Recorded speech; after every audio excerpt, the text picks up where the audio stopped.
super early, but really quite bright. It's like 5:30 in the morning. I'm loving that it's so bright. I'm off to meet Mike Staniforth.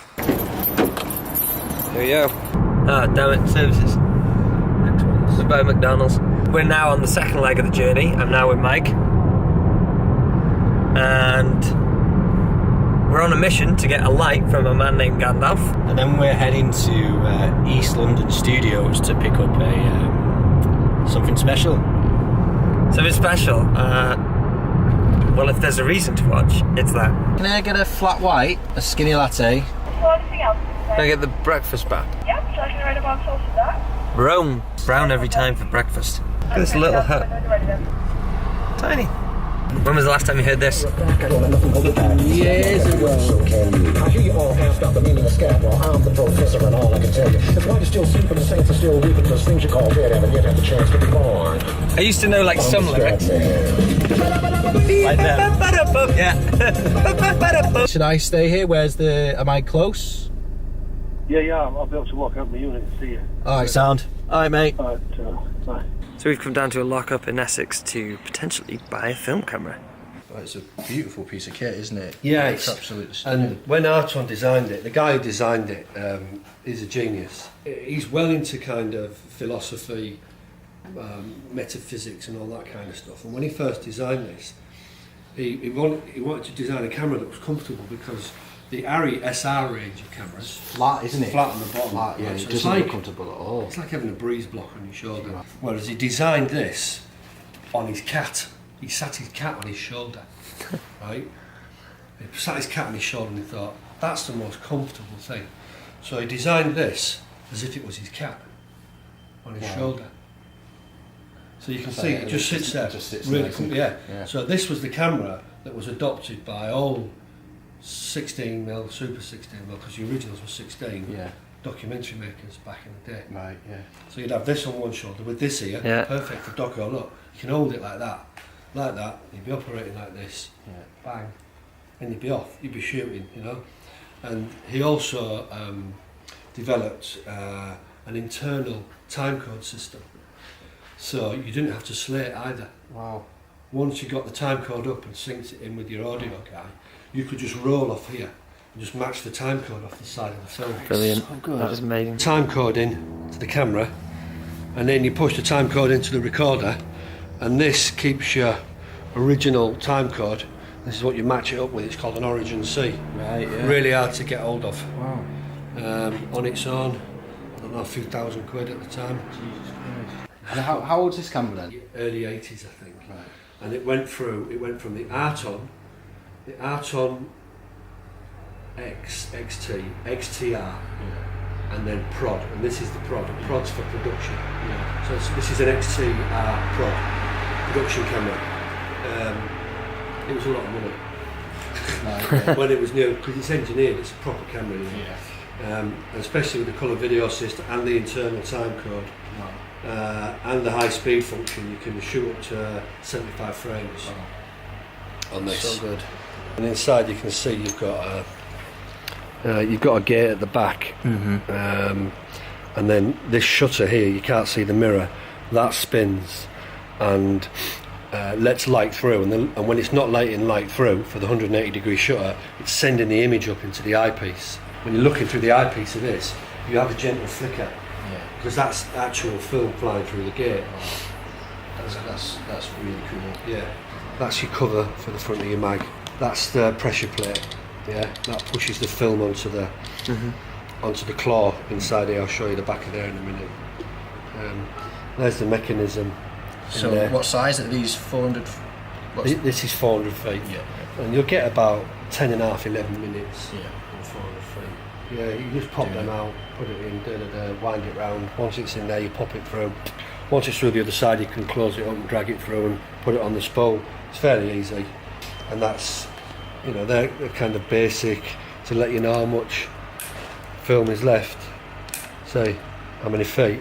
Right. Okay. So that sits on the edge of the spool, and as the film goes down, it goes from. It's clever, isn't it? Yeah, it's simple. It's simple. So when it's fully loaded, it'll be there.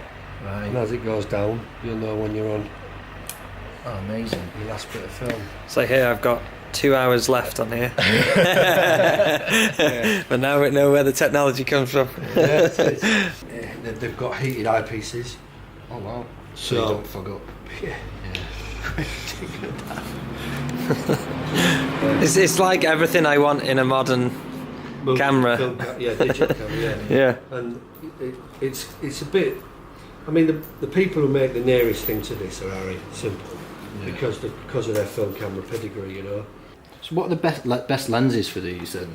I've got some incredible lenses for this. I've actually got a 3.5mm wide angle. Oh my word. 3.5. Yeah.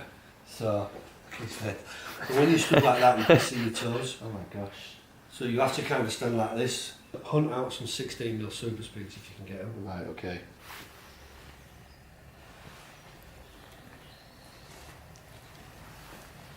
Bloody hell, that is comfortable.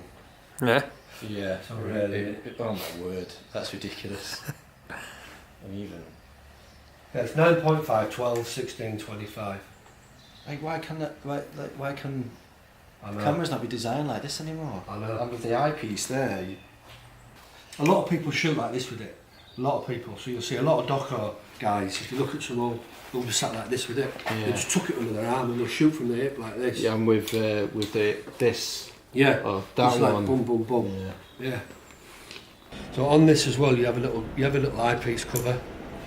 What you would generally do is when you're not shooting, you would flick this over to stop any stray light getting down into the back of the gate. Right.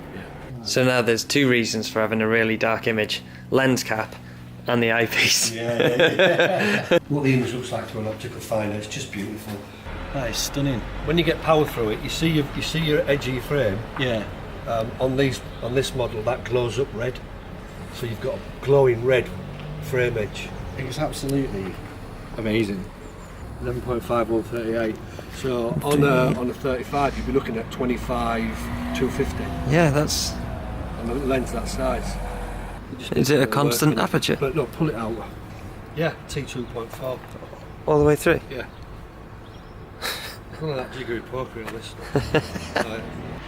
Alright, don't worry. It's tidy, isn't it? Yeah, it's fine. So at the moment you've got a 180 degree shutter. Yeah. And this is for changing the gate.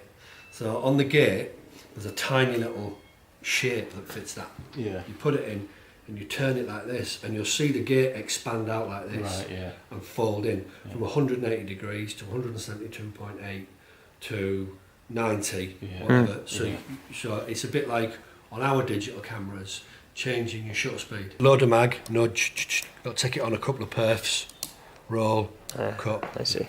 Excellent. That'll also battery in. There's no power in it. You haven't got a V-lock in your car, have you?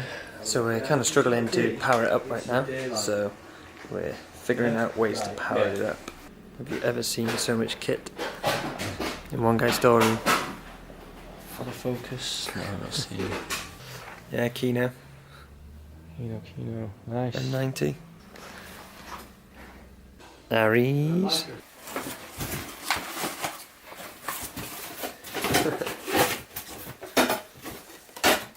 $3,200 Kelvin. So, if you're shooting outside, you want what's called an 85, it's either a B or an E filter. And you drop that on the front. Filter number 85. Oh, there you go. So you drop that on the in the matte box, and it converts. Basically, it turns 32 to 56. yeah for light coming in. Right. So it adds blue, or So it's like filters adding blue out. or CTV tints. to a CTO to a light. That's right, on the front of you. We've made a Frankenrig. Let's try this. Oh, we're up. There she is. That's it. There she is. Right, so we've got lift off. Yeah, so we had power in. There we go. Gently put your ear to it. They're the quietest cameras in the world. Excellent. Yeah, That is quiet. Yeah. Your signal comes out. So I of can here. put BNC to that and get a. It's an SD feed. Yeah. These guys were like way ahead, and the image that comes out of it's good. I've done so many films that these have been on. Stood watching the monitor, and it looks lovely. Because when it rolls up, you see it go. And they cut and it goes. Wow. beginning of the D. So this is straight from a Swiss pipe maker's. Yeah. Every one of the original Aaton handles is made by a Swiss pipe maker. Yeah. Brilliant. Pretty collectible, actually. I'm currently outside because they're talking money.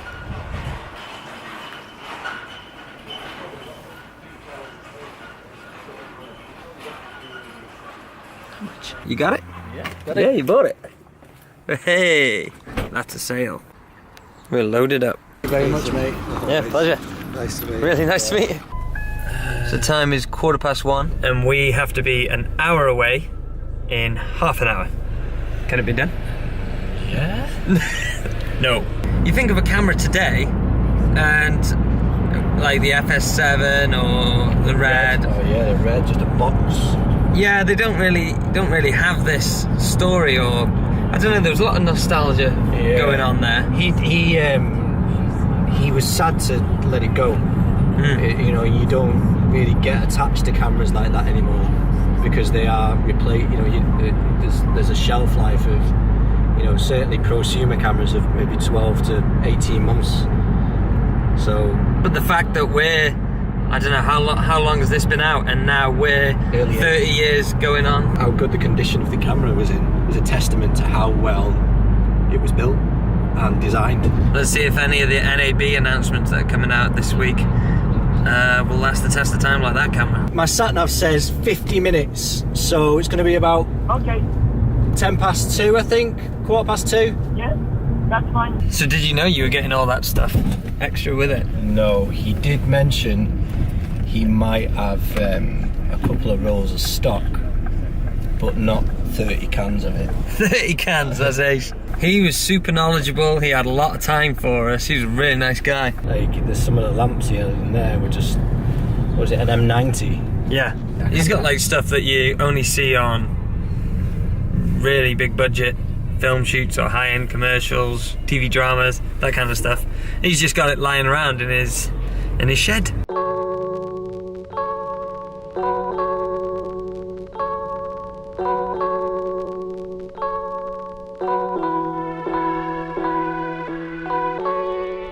Okay, so we turned up at the location and there's loads of police cars and a lot of commotion. I'm supposed to be turning down there. Alright, peace. Godspeed. Where we're trying to get to is blocked by loads of police and people, so we've had to park up and Mike's gone to run for the lights. What you got? So we got the DMG Lumiere mini switch, and then the SL1, I think it was. Right there. Hot proper tar. Right, let's get back up north. The hustle and bustle of London life. God, I hate it. Peace out. See ya. What's my boot? Yeah, I will. And I made it back home. What a day. Been out on the road for about 18 hours. Met some really cool people. But what's most exciting about this is that we are now venturing into the world of film. I'm excited. It's gonna be cool. Peace.